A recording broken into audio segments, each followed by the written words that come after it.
کن چیزوں سے روزہ ٹوٹتا ہے اور کن سے نہیں؟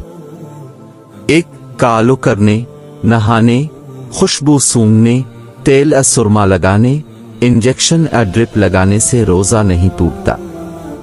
2. روزے کی حالت میں آنکھ یا کان میں دوا یا پانی وغیرہ ڈالنے یا خود بخود چلے جانے سے روزہ نہیں ٹوٹتا، البتہ اگر کسی شخص کے کان کے پردے میں سوراخ ہو اور اس میں دوا وغیرہ ڈالنے یا خود بخود چلے جانے کی صورت میں وہ حلق سے اتر جائے تو اس کا روزہ ٹوٹ جائے گا۔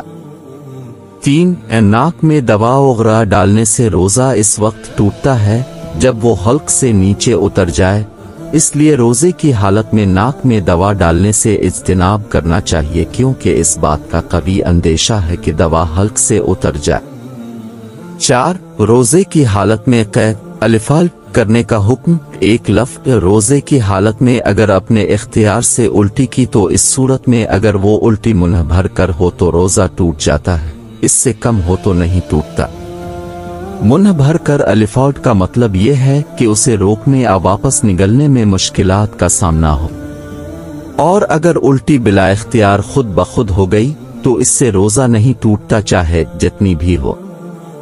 یہ الٹی کو اپنے اختیار سے واپس پیٹ میں داخل کر دیا تو اس سے روزہ ٹوٹ جاتا ہے، البتہ اگر بلا اختیار خود بخود پیٹ میں واپس چلی جائے تو اس سے روزہ نہیں ٹوٹتا چاہے جتنی بھی ہو۔ 5. روزے کی حالت میں احتلام ہو جانے سے روزے پر کچھ اثر نہیں پڑتا۔ 6. روزے کی حالت میں جان بوجھ کر کھانے پینے کا جمع کرنے سے روزہ ٹوٹ جاتا ہے، اس صورت میں قضا اور کفارہ دونوں لازم ہوتے۔ 8. روزے کی حالت میں بیوی سے بوس و کنار کرنے سے روزے پر کوئی اثر نہیں پڑتا، البتہ اگر اس کے نتیجے میں انزال اجماع تک نوبت آنے کا اندیشہ ہو تو بوس و کنار سے پرہیز کرنا ضروری ہے۔ 9. تو روزے کی حالت میں بوس و کنار سے انزال ہو جائے تو اس سے روزہ ٹوٹ جاتا ہے، اس صورت میں صرف اس کی قضا لازم ہوتی ہے، کفارہ نہیں۔ 1. روزے کی حالت میں محض نگاہ کرنے یا بارے خیالات آنے سے ہی انزال ہو جائے تو اس سے روزہ نہیں ٹوٹتا۔ 11. روزے کی حالت میں بلا اختیار مکھی، دھواں یوں دھول حلق سے اتر جائے تو اس سے روزہ نہیں ٹوٹتا، لیکن اگر کوئی جان بوجھ کر ایسا کرے تو اس سے روزہ ٹوٹ جاتا ہے، اس صورت میں صرف قضا لازم ہوتی ہے، کفارہ نہیں۔ 21. روزے کی حالت میں مسواک کرنا درست ہے، چاہے خشک ہو یا تر، البتہ ٹوتھ پیسٹ کرنا مکروہ ہے، لیکن اس سے روزہ نہیں ٹوٹتا، روزہ اس وقت ٹوٹے گا جب اس کے ذرات حلق سے اتر جائیں۔ 31. روزے کی حالت میں کوئی چیز چکھ کر تھوک دینے سے روزے نہیں ٹوٹتا، لیکن بلا عذر ایسا کرنا مکروہ ہے۔ اگر کوئی عورت بچے کے لیے غذا نرم کرنے کے لیے کوئی چیز چبا کر دے تو مجبوری میں ایسا کرنا جائز ہے، البتہ اس بات کا خیال رہے کہ اس چیز کا کوئی ذرہ حلق سے نیچے نہ اترے، ورنہ تو روزہ ٹوٹ جائے گا۔ 41. وضو اور غسل کے دوران غلطی سے پانی حلق سے اتر جائے تو اس سے روزہ ٹوٹ جاتا ہے، اس صورت میں صرف قضا لازم ہوتی ہے، کفارہ نہیں۔ 51. روزے کی حالت میں کلی کرنے کے بعد 1-2 بار تھوک دینا کافی ہے، اس کے بعد منہ میں جو تیری رہ جاتی ہے اس سے روزے پر کچھ اثر نہیں پڑتا۔